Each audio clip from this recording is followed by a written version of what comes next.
What's up, everybody? It's your boy Skrein. You're watching Sub Urban Nerd. This is a channel where I give my nerd views on today's nerd news.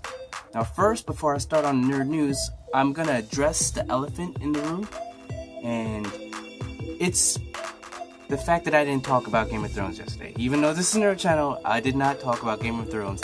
My friends, everybody keep coming up to me asking, what did I think? What did I think? I'm gonna come out and just tell everybody I have not watched an episode of Game of Thrones. I know. Don't switch the channel. Don't change it. Don't cut it off. I plan on watching it. It's just that I was waiting until the series ended because I figured like this. If I watch it now, if I start binging now, when everybody was watching it and then talking about what happened on this last episode or this episode, I would remember, so then when they start talking, I'd hear something and then it would spoil it for me way down the road or something like that. I didn't want any of that. So I was planning on, at the end of it, just binge through all of it. When everybody stopped watching it, then I just, enjoy it for myself. But since I'm hearing it's going to be on hiatus for like a year or a year and a half, probably come wintertime, I'm going to binge it. I'm going to watch Game of Thrones because it's not that it's not a good show. I hear it's a really good show, and it's kind of thing like I would be down for because I liked Reign of Fire. This movie with Matthew McConaughey that looked badass. If you want to see a good dragon movie, Reign of Fire is a good dragon movie. Like, I don't know if it stands a candle to this whole Game of Thrones thing now because I haven't seen it, but back then it was good. It just didn't get as much play. Like, I don't know why it ain't as popular or didn't get a sequel, but check that out. But I plan on watching it, and people can stop coming at me because I do want to watch it. It's just there were so many shows. I watch all the CW shows. I watch all the Marvel shows. I watch all these shows, and I couldn't find time for that. And then by the time I was interested, I was too far in. It was too far in, and I didn't want to get anything spoiled. So that's what that was. All right. Now, yesterday, I spoke about it being Jack Kirby's 100th birthday yesterday. I was saying for us to celebrate his life, not his death. So they were talking about it, and they're still talking. I'm sorry, but yeah, like someone came up to me and said that death news, and they didn't like the way it sounded. But I understand. It's not anything funny or anything like that. It's just the fact that, like I said, I wanted to celebrate the good side. I don't want to stay down too low because when you talk about people's death, but if they lived a life like Jack Kirby, which I gave only a fraction of the stuff this guy came up with. He came up with so many of these characters that you would not believe. Google characters Jack Kirby created. You'll be blown away by the things that you find out. And another death or birthday we're celebrating today, Michael Jackson. I know it's nothing really with nerds, but I just had to give a little quick shout out.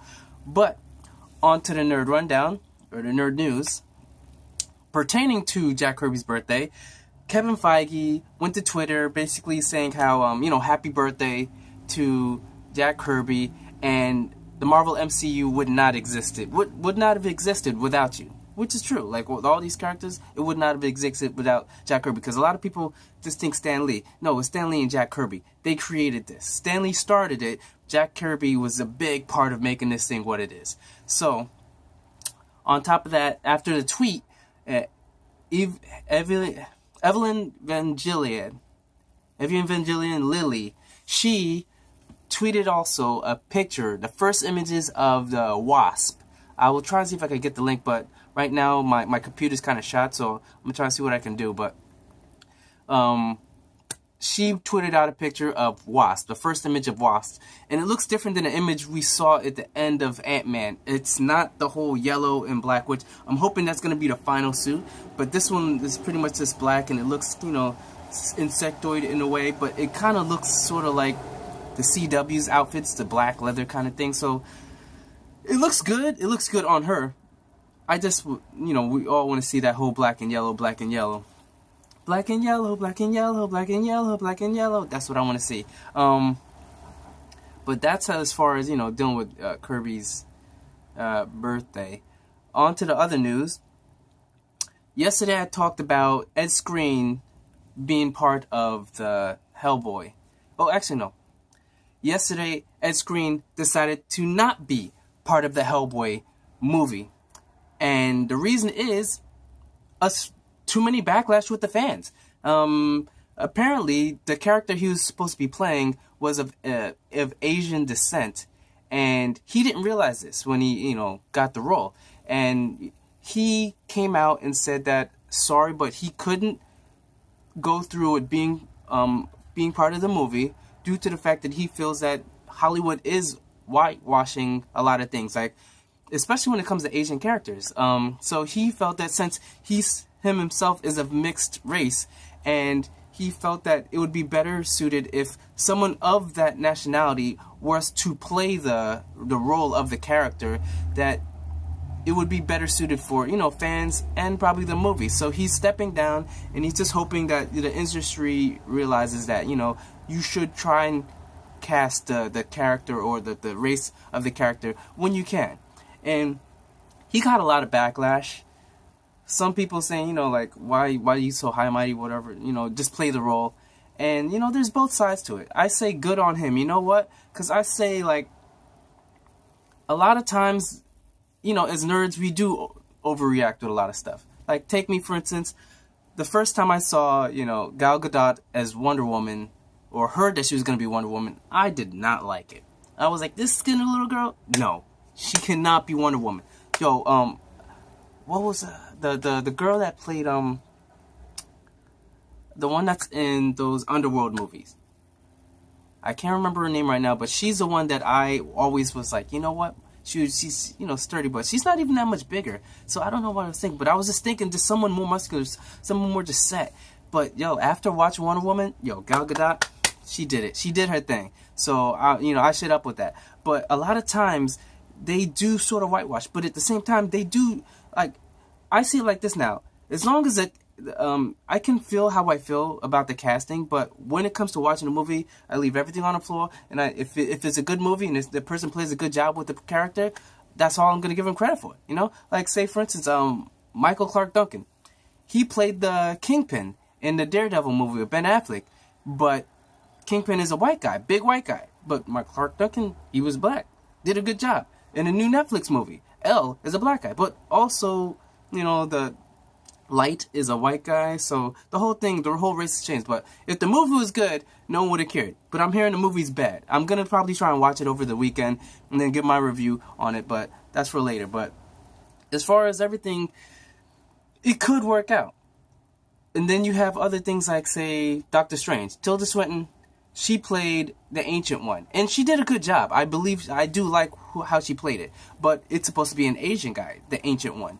And she got a lot of backlash. Doctor Strange got a lot of backlash, like whitewashing. But they do that a lot, especially when it comes to Asian descent. Like, they do change the race a lot when it comes to Asian descent. And when you think about it, there's not that many like major Asian descent actors that are like really popping. Like, you got the guy that was in Doctor Wu or whatever, the guy that was in Hangover, but other than that, actually action stars, main stars, you don't see a lot. Like, you see more black stars coming up, like you see, but Asians, they're just kind of scooted off to the side. So it's like Scarlett Johansson played, Major in the Ghost in a Shell, and I could understand somewhat because she's supposed to be marketable. You're like, you're trying to bank and get some money on that. But at the same time, it's in Tokyo, and she's the only white lady up in there. So, but the way they try to do it with the story to make sense, okay, you could have, but why would you design the body to look like a white lady instead of an Asian? You could have just made her look like any Asian,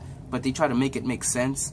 Spoiler alert. But it did okay. Actually, no, it didn't do good. That movie didn't do good, and I think it might be because of the whole casting thing. But it's all about marketing, whatever. So, to me, as long as the actor plays the role right, I think it doesn't matter, because when you go, he also got a lot of backlash because he didn't know that they were like, how are you gonna go for a role that you don't know what the person's about, what the race is? And I say it like this: Tom Hiddleston initially went for Thor. That's who he was going to act. That's what the part he was going for. But then they saw something in it and was like, no, we think you'd be better as Loki. I don't know if this is what happened with Ed Skrein, but hey, who knows? So I'm just gonna let it slide with this. And good on you, and hopefully the industry learns, because the way he did publicly, basically caught everybody with their pants down. So, I don't know how they're gonna do this, but hopefully they, listen. Now on to the next news. Collider.com has a short explaining for Blade Runner what happened between the gap, because the last movie was in 2019, and the new movie is going to be in 2049. And there's a little snippet or short that they have with Jared Leto as Wallace, who made these new replicants, the Nexus 9, and it's supposed to take place at 2036. So check out Collider.com if you want to check out that, if you're into Blade Runner. The next one, Super Troopers, they have a trailer. I'm still looking forward to that. I'm gonna see that. I'm not gonna do a little thing just mess with you like I did with the last video when I spoke about meow. So next on to the Nerd Rundown.